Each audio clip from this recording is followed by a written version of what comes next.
So, let's have a look at this. So, what I've got here in front of me, and I hope the audio is working, is I've got the solo mode of Dragonbane. And Dragonbane is a role-playing game from Free League. I've made a few videos about it already. It's a Kickstarter, and it recently has reached its final status of the PDFs being finalized and going to print.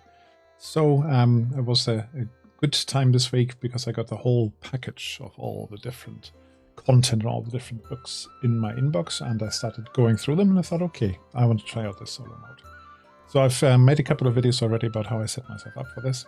But basically, the way this works is that in the solo mode, the PDF gives you a few ideas. It gives you lots of tables, and I put the key ones here in my Foundry using the Custom System Building system that somebody created. Arioch, I think he's called, like one of the characters in Dragonbane. And you can see lots of different things that go on here, and you have to basically roll your way through it. But the starting point is not rolled. The starting point is given, and you start off in this chapel, basically, in this old chapel, the Chapel and the Wolf. And I'm going to just minimize this for a moment. I've got a little scene here, which I try to make for the Chapel and the Wolf. No, that's rotating, and I want to zoom out. So for the purposes of this little playthrough, I made myself a dwarf fighter. I haven't played this guy before at all. Just took about 15 minutes or so to make him up. And he's quite strong, he's quite good overall. He's not very charismatic though, and he's not very agile, I believe. Let's have a quick look at the character sheet. So strength 17, con 15, agility 15, I rolled quite well. 11 intelligence, 15 will, and 8 charisma. As I said, I rolled quite well. So let's start with the opening here, which I might just read to you. So, the nameless chapel stands at the edge of Deepfall Breach. The mortar stones of the structure have stood fast against time, wind, and calamity, but its stained glass windows lie shattered in shards, and the heavy oaken doors hang loose and creaking on ancient hinges. You are caught amid a torrential rain. You slip inside, eager to escape both the downpour and the baleful red glow emanating from the depths of the breach. Inside the chapel casts a shadow of itself, rotting pews, piles, and refuse. Tattered tapestries depicting battles long forgotten. Candles lend their meager glow in flickering clusters, while fragrant smoke curls from incense burns. Lots of adjectives in this. Maze-like etchings litter a large desk occupying the far wall. So let me just make sure I've got that here. Maddening, aren't they? The gruff, weathered voice precedes a hunched form dislodging itself from the shadows. Silver streaks the coal-black fur of wolfkin draped in ratty robes. He leans on a wicked-looking two-handed mace topped with a clenched steel fist. I'll try to replicate this sort of description here with my little character portrait. Numerous scars mark the wolfkin's lupine visage, with a stone sphere replacing his left eye. The breach, he continues, nodding towards the desk littered with labyrinthine maps. Impossible to map with any accuracy. He introduces himself as Stone-Gaze, though he also supplies his true name, Ingolfr. His name is not unknown to you, but the Ingolfr of whom you've heard tell as a fearsome warrior and famed hunter of demons, not an old hermit priest. Have you come to delve the breach? He asks, sounding like a pirate. There's good to be done, justice to be dealt, and riches to be uncovered, if ye have the mettle for it. So that's the idea. That's what we are going to go for here. And the first mission he gives me is this, basically. You then get mission briefings, and they are a series of waypoints, and some of them are predetermined and some of them are not.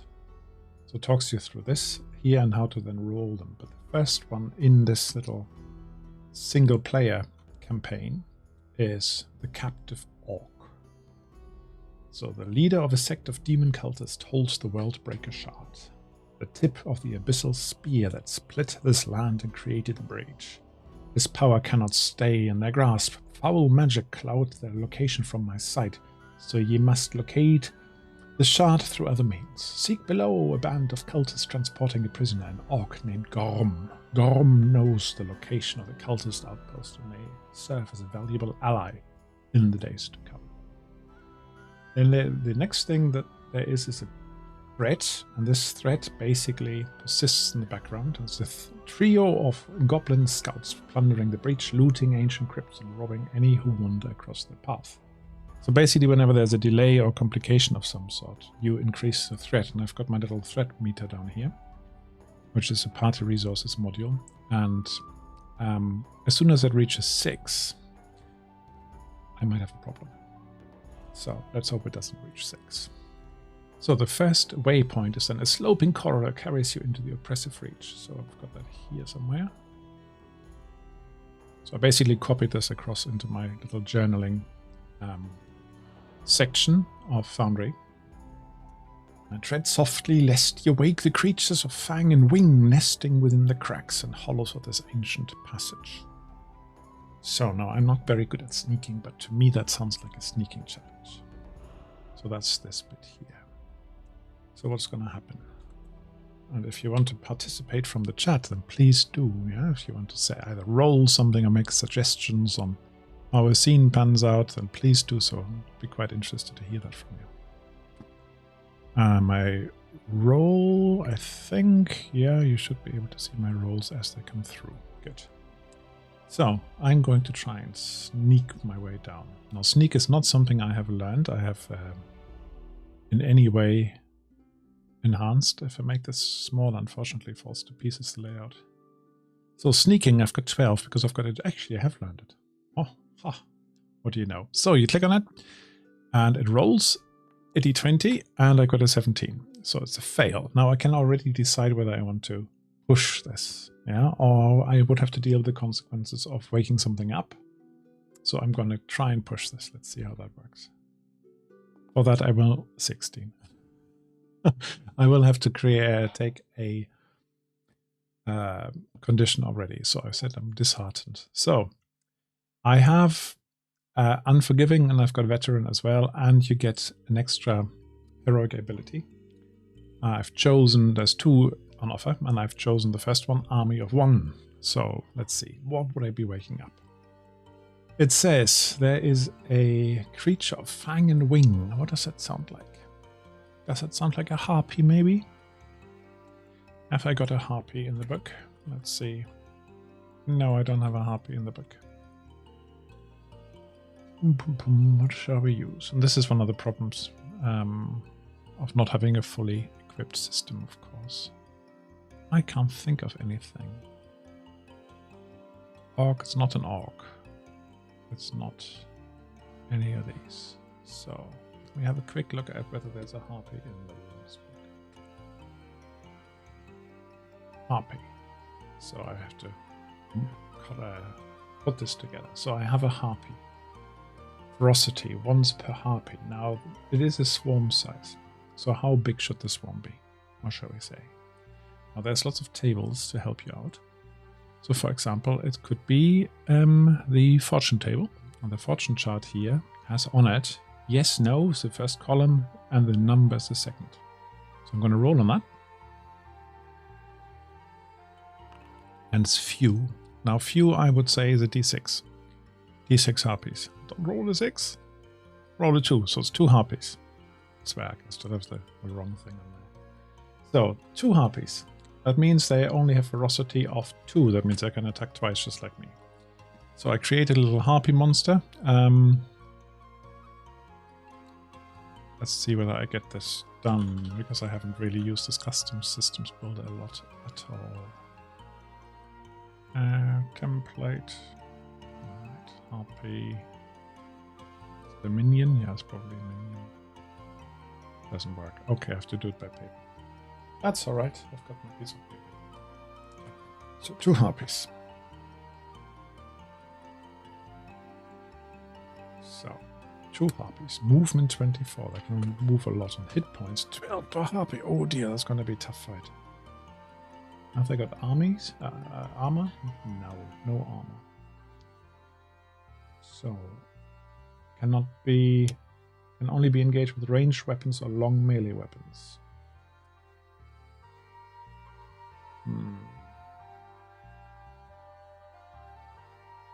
Ferocity decreased with the number of harpies. They're cowardly and never fight to the death. Once half the flock has been killed, the rest will flee.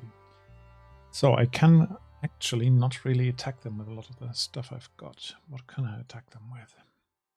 So the weapons I have is a battle axe, and that's not long, and a shield, so I can't attack them at all. Now that I have a slight problem. Yeah, because the only thing I can then do is run away. So, in order to run away in this system, let's just do the initiative first. And yeah, again, this is going to be really, really manual. I have an initiative deck here, and that really doesn't work so well, but let's give it a go. So I'm going to take 2 for myself. So, deal. I want 2 to myself. And what do I get? Nothing. I might just have to roll a d10. So, d10 times 2 for myself. And that means I get doubles, obviously. I've got a 1 and a 7. So 1 and 7. And the harpies are going to get 2d10 as well. They've got a 7. Let's make that an 8 and a 9. So I've got a chance to run away. They haven't really attacked me yet, because I don't think they surprised me. But I'm going to make a movement roll and see whether I can get away with that. That's the wrong character. Where's my 12? So evade. If I manage the evade roll, I can run away from them. And I don't manage it, of course. But I've got 2 actions, so I'm going to try it again. Okay, it doesn't work. So I'll have to face them. I shouldn't have used both actions, because now I'm very vulnerable. This could be a really, really quick game, guys. So there's my hero, and he might just be able to snuff it, and that's it. Give it a go. So I've got these 2 harpies, and they're attacking. They've got monster attacks. So the first one is going to use which attack? They're going to use number 2, coordinated attack. That means they flock together and attack the player together with most metal. That's me. 2d6 slashing damage. I can't really do anything anymore. So it is. If hit, the victim is also lifted into the air and dropped from a height of d3 plus 3 meters. So 2d6 damage to start off, which is 11 damage. I'm going to be dead. I'm going to be so dead. Means I've got 4 left, and then they're going to do me the dropping. So dropping, how does dropping work? Let me just remind myself. Rules reference. So it says here, other hazards. Falling. A fall of less than 2 meters inflicts no damage. Other than that, it's d6 of bludgeoning equal to half the height. So roll. 1d3 plus 3. I'm gonna be so dead. That's 4. That's 2d6 damage. Top. Also 2 damage. 2 damage. Isn't it? Yeah. No, 2d6. And if I do acrobatics, I can get it down to 1d6. So acrobatics roll quickly. I have not actually managed to do a single roll yet, so it's going to be 2d6 and I'm going to be dead. 2d6. Yes. So, but what happens now is basically... that wasn't the plan at all. Not the plan at all. I thought I'd make a sturdy character, and that's good. So what happens is... range, combat, armor, damage, armor, death. Hopefully you can see this okay. So, death. If your hit points reach 0, you drop to the ground and risk dying. So, it means I have to do the little tests. But in the special solo mode, you have an extra option. You can heal yourself. So, suffering damage. Make a healing roll to tend to your own wounds.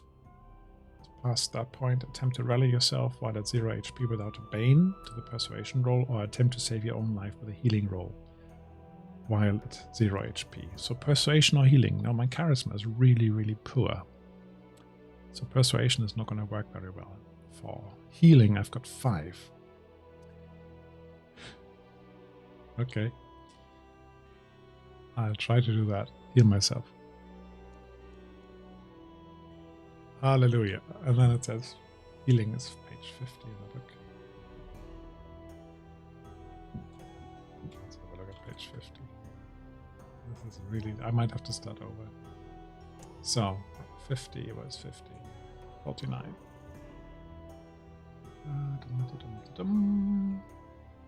Where is healing?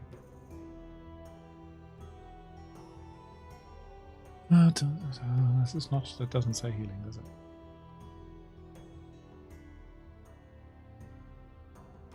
Ah, yeah. 1d6. So I get myself 4 back. So I've got 4. Good. So with 4 back. Are you okay,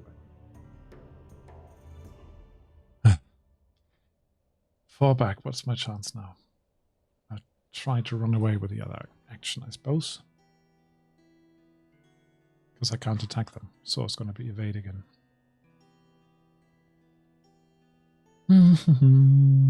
Evade.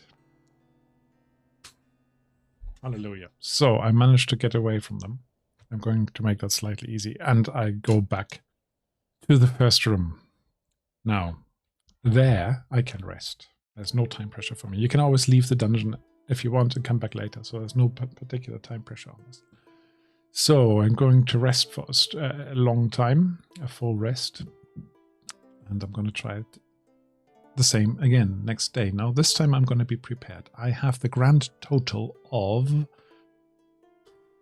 5 silver. Now is that enough to buy anything? Like a ranged weapon. Or at least a spear. So let me have a look at this here.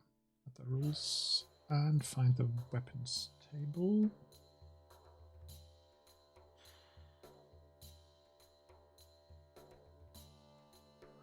If I've got 4 silver and the cheapest thing is 5 silver, I don't think I can do that. Short spear, 5 silver. What do you think? I need to barter, don't I?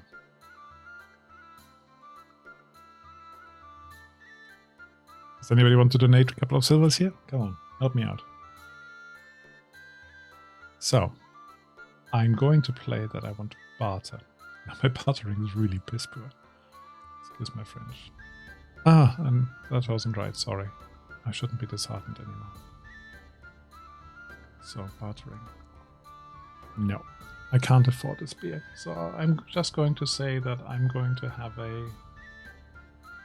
a problem with that. That means I have to sneak past.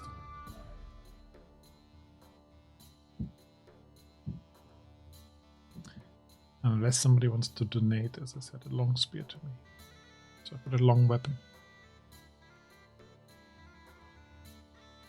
How about? It's 20 gold. I can't afford that.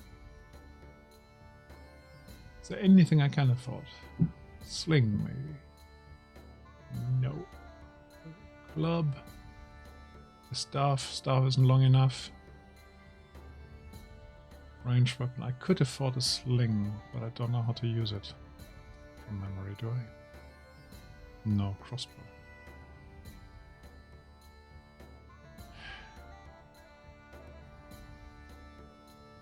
I think what I'm going to do is I'm going to change my skill to sling. I'm going to buy myself a sling.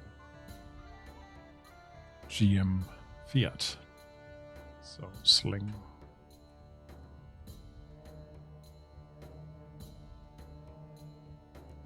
Now I have a sling.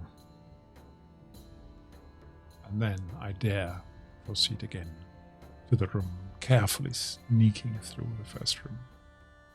So that cost me how much? 1 silver. Yeah, that I can afford. By the way, I'm on a time limit today because I have a game to play in a few. But let's see how far I get or whether I manage to die again. So, I sneak back to the same room. And again, I try to sneak through it. And if I sneak past them, of course, they're going to be in my back. And that means I can't just escape. There's always a risk there of not tackling these guys. So, let's see. Can I make it this time? Yes. Good. So, sneaking against their observation, really. Do I know what the observation of a harpy is? I'm going to just look for the word harpy, might be quicker. So, they normally have skills, monsters. but if they don't have something, you assume 10, I think. So I'm going to assume a 10. No. This I managed to sneak by. Good. So back to my journal. Which I've closed. Oh.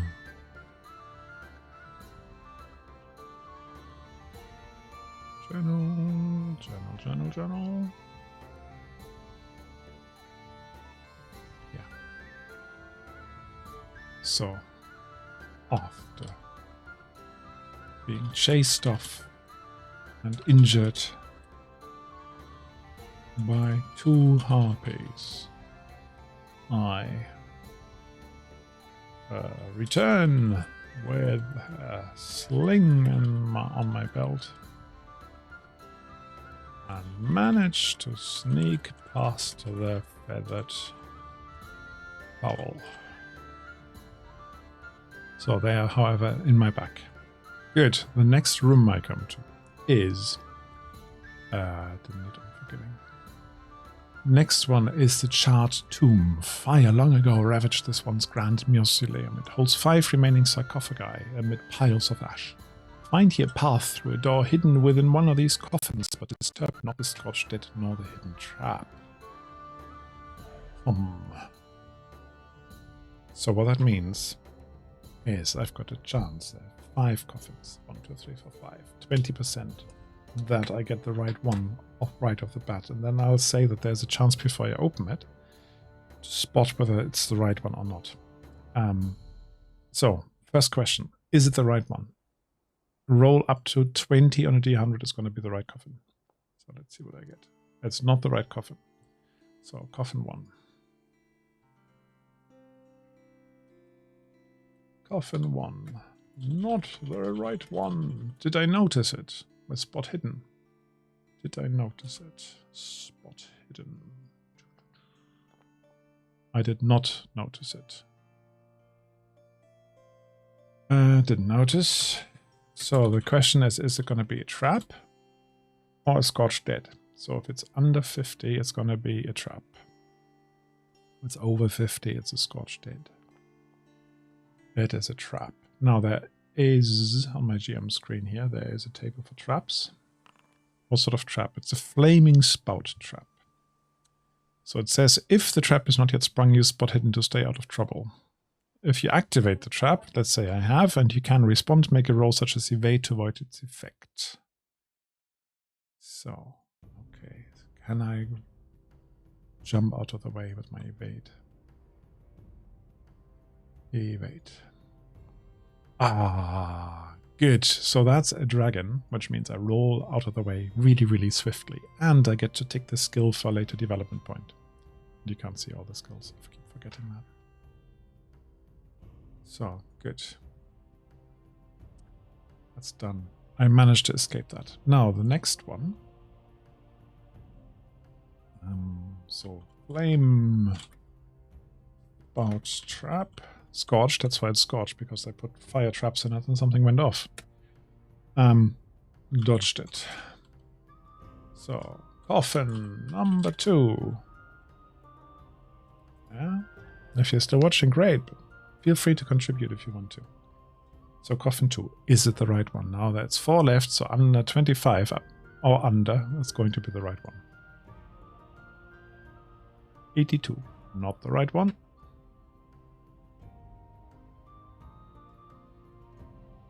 Do I notice it before I open it? So, where's my character going? There.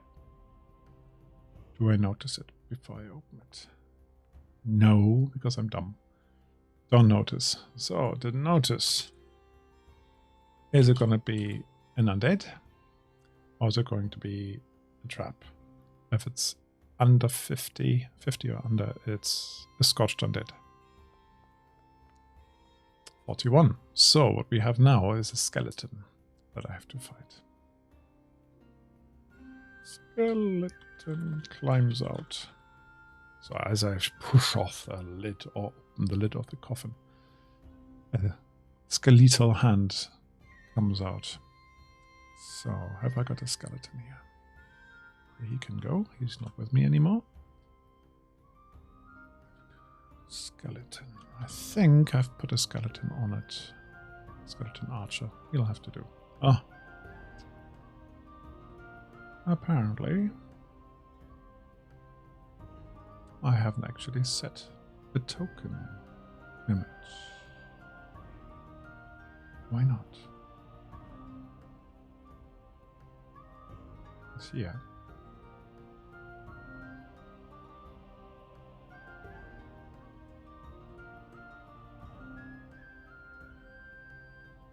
I'll just use this one. There we go. We've got our battle screen. So there's my skeleton. Our skeleton is a minion, doesn't have a lot of hit points. But it still gets an initiative. So I'm going to try this again to see whether I can put us in combat. And whether I can use this. The combat tracker doesn't quite work, unfortunately, with this yet. But I should be able to create initiative. Okay, I'll just take it as it is.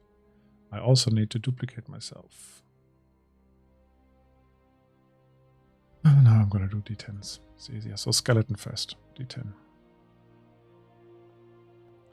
Gets a 6. Skelly. And I get 2 actions because of my special. So I'm going to take... No, not... D10. That's what I want. I get a 5 and a 2, so I actually have 2 turns before it has its turn. I stumble backwards as this skeletal claw comes out. Heft my axe out, and I can have a go at him, which is excellent.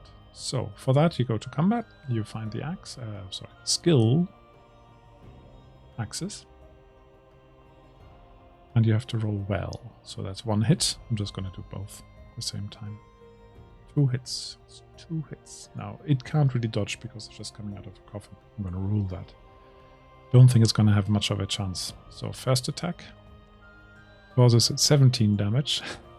It has 8 hit points, and the second one 19. So, I managed to clobber it with the axe before it has any chance to really do anything nasty. Good. I only wanted him to go. So, next. I'm not going to say... Oh, shall I plunder everyone? I'm poor, am I not? So I'm going to plunder that one. Now, plundering is called scavenging. So I'm just going to roll a scavenge here. I find 1 treasure card. So what do I find in it? Treasure. Where's my treasure table? There. I get clothing. A cloak. A cloak. Alright. So...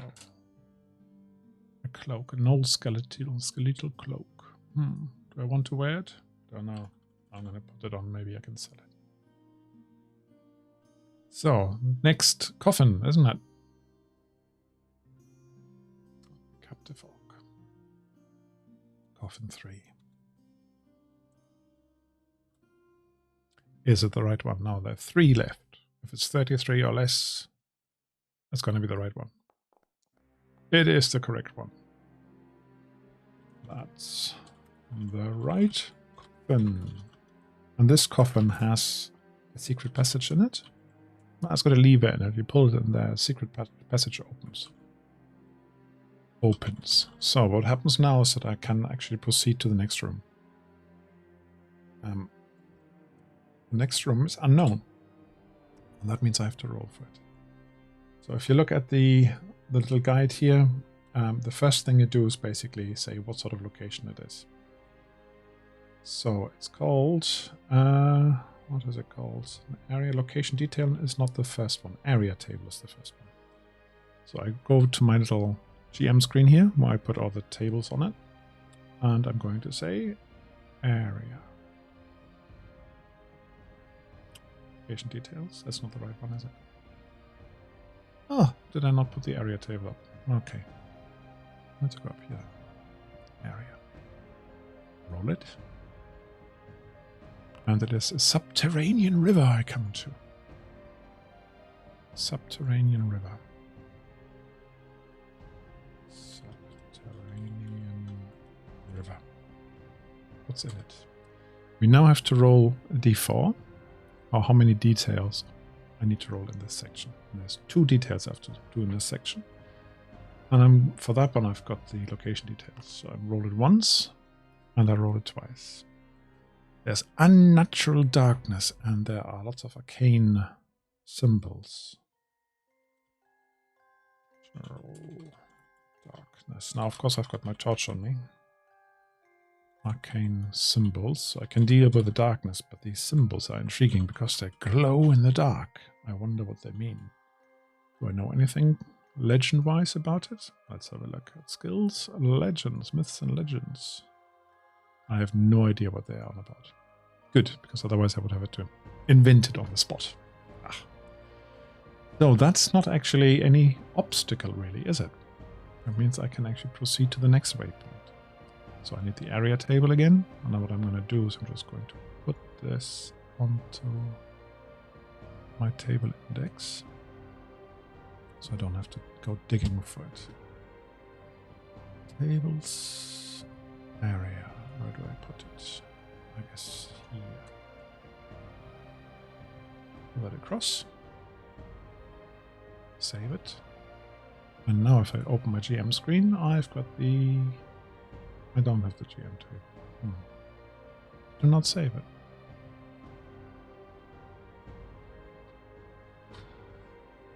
Area. Save. Right, let's take this one out. And... Tables. Sorry about that. Very exciting to look at how I struggle with Foundry. I open tables, and I go to my quick links, and drop them in there. Now area is there. So, I'm going to roll from here. The next one is a cramped chamber. How many details are there? 2 details again, so location details. 1, it is very hot, and there are toxic fumes. So, it's a cramped chamber. It is oppressive heat. Toxic fumes. Now, how do we deal with toxic fumes, do you think? What shall we do here? I think... Oh, look, have I got anything here that helps me with that?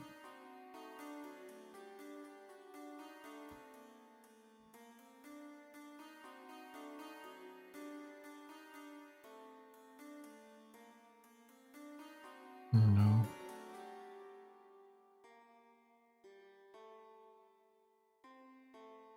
So how does it work in this game? Let's have a look. Rules reference. Not death, hopefully. I'm looking for non-specific special attacks. No, other damage. Where have I got it? Walls, etc. Other hazards. So. Poison. Poison is measured by potency. Weak poison has 9. What did it say? Just toxic.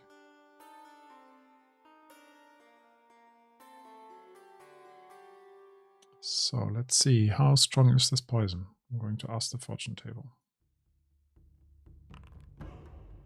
1. So it is weak. It's a weak poison. So that means it's got a potency of 9. Whenever you ingest a poison, make an opposed roll between the potency and your con.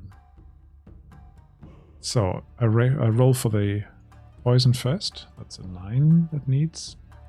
It has a fail. The question is whether I actually can't do anything yet, but I'm going to roll my con anyway. 15, 17. We both fail. And if I go to an opposed roll, where did I put opposed rolls? There. If we both fail,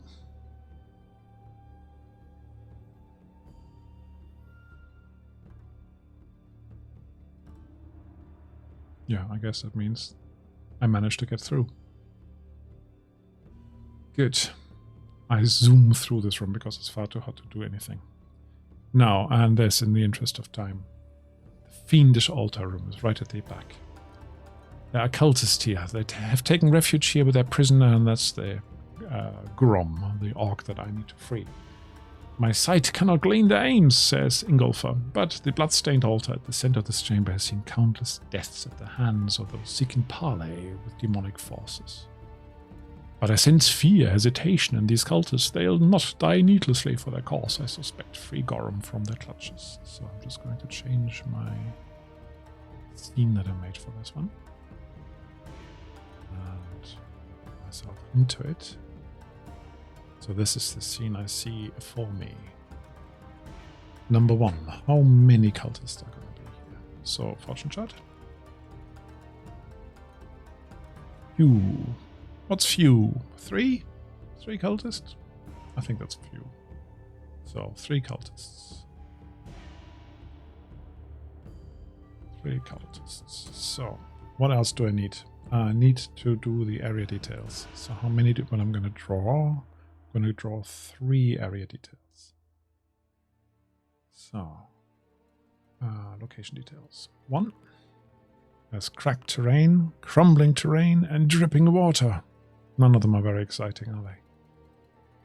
So it means it might be quite slippery when you move around. There's a hazard there. Maybe you can't move as quickly. Dripping water is going to be noisy, so it might be slightly easier to sneak up on them. And you have to watch where you're going for the crumbling. Let's use those. So, crumbling. Cracked terrain. Dripping water. Now what you can actually roll is lots of hazards, and you can have lots of other things and complications with it. But this seems relatively straightforward. 3 cultists.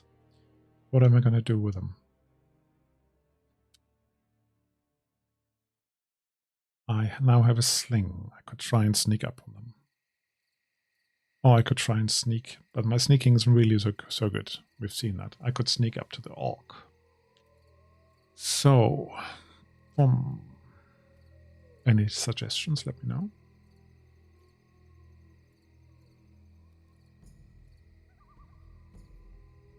I think I'm very much a fighter.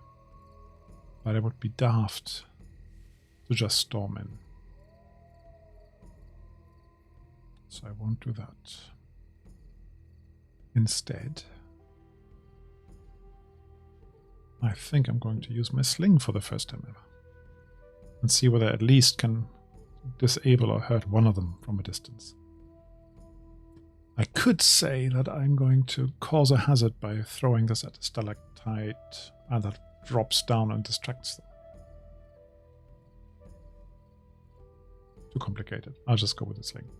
So I'm going to surprise them. That means in the first round I'm going to need three cultists as well. So I'm going to do that by paper again. And it's just D10 initiatives. So 3 cultists, 1, 2, 3. They're going to get the numbers 4, 5, 8. 4, 5, 8. I have 2 goes, so I get a 3 and a 5. And I'm going to go, my 5 is going to go before the other one. So I know I can actually choose. I can choose in this round. So I'm going to go for the 1 and the 3. So I can act twice before they can act. So I'm going to take aim at one of the cultists with my sling and see whether I hit. Please hit. Ooh, that's not good. So there's another table for that. Of course there is. Which is called a dragon in ranged attack. Demon in ranged attack. That's what I meant. I'm in a crumbling cave and I'm running out of ammo for my sling. You run out of arrows and you must get more before you can use the weapon again. Reroll for the sling or throwing. Oh, reroll. Okay, I can't do that one. Right. Good. So let's try that again. That's the same. You break your weapon. Great. So I get the sling out first time. Must have been a second-hand sling or something. sling it around myself and break it. So the first attack does absolutely nothing. So you can, however, freely change weapons. There's no action for this. So I'm going to take my battle axe and my shield in my hand. And I am going to charge forward and attack somebody with my second action. Now I have my little abilities. So veteran, that means I can keep the initiative. I'm going to do that next time. And they haven't harmed me yet, so I can't use that one. So straight attack. And that is axe. Okay, I'm completely incompetent.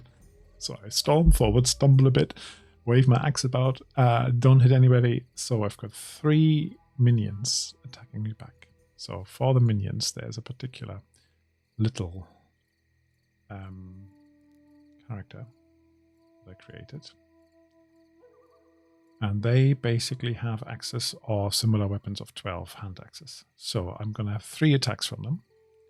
Because they're all going to come towards me. So 1, 2, oh, I can't click on that. 1, 2, 3. So what have we got? We have a fail. We actually have a demon fail. So I'm going to just see what happens to him. And we've got one who actually hits me. So demon. Actually, I should roll what they do. I'll do that next time. Demon and melee. The cultist hits himself by mistake. Roll for damage as usual. Right, but no damage bonus. So he doesn't have any. 2d6. So he gets 7 damage and they have 12 hit points. So one of them is down to 5. One of them just misses. And the last one, unfortunately, hits me. Now, I have no action left, so I can't defend. What I can do is I can hope that my armor does something. That's it. So I'm going to roll the damage, 2d6 for myself. 7 damage. My armor is chainmail, so that should be 4.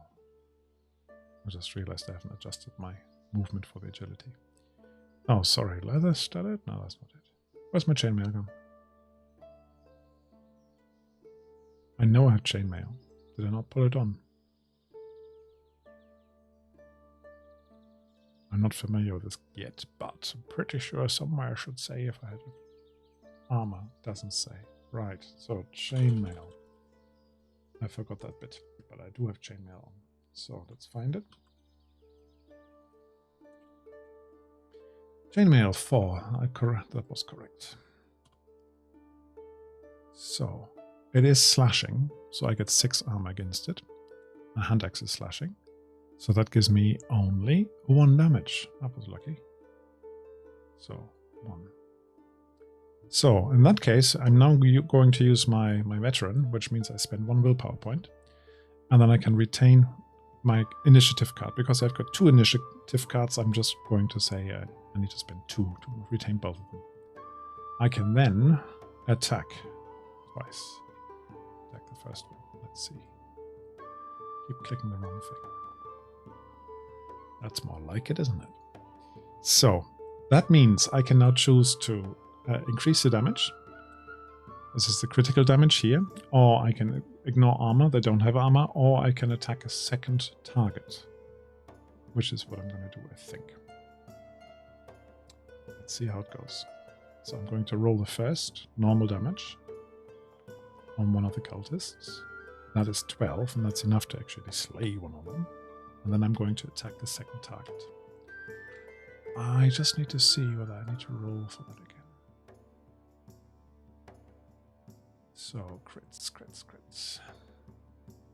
Melee combat, damage types, prone targets, here. You can immediately perform a second attack. This is a free action, so I need to roll again. That's how I read that. Second attack. Oh, another one. Look at that.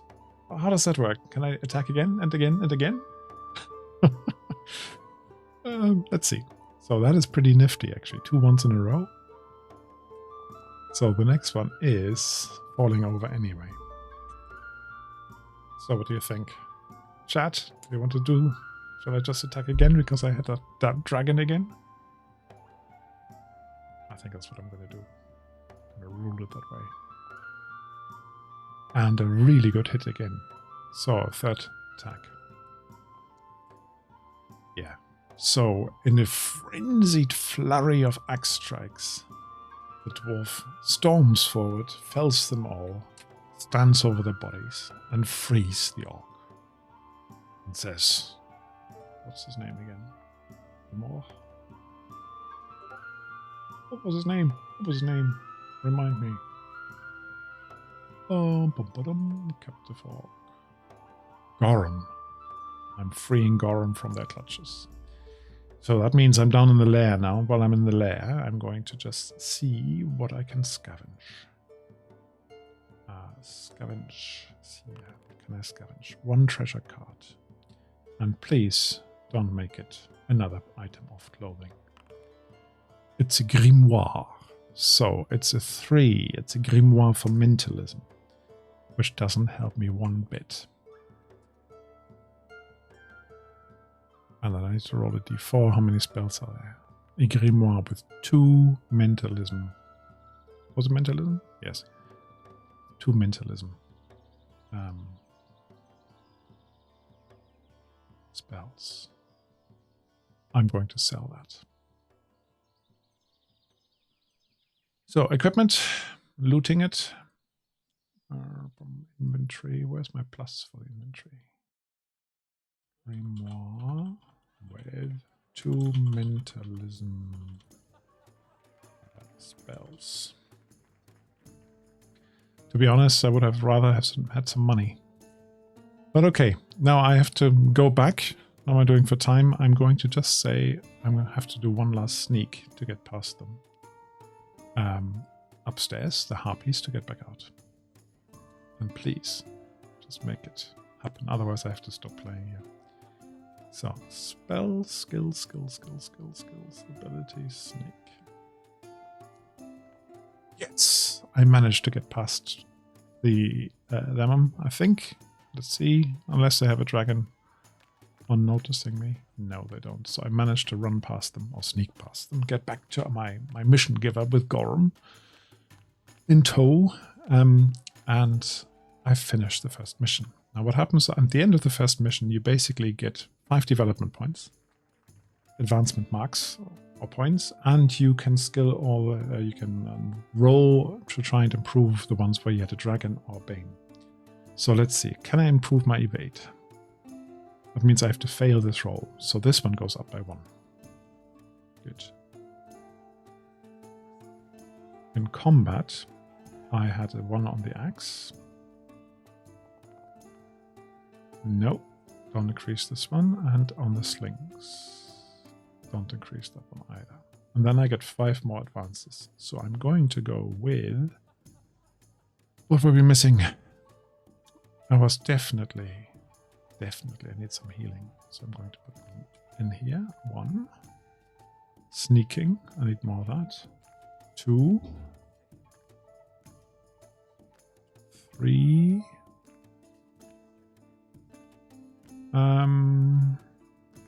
Bartering. 4. And what am I going to do?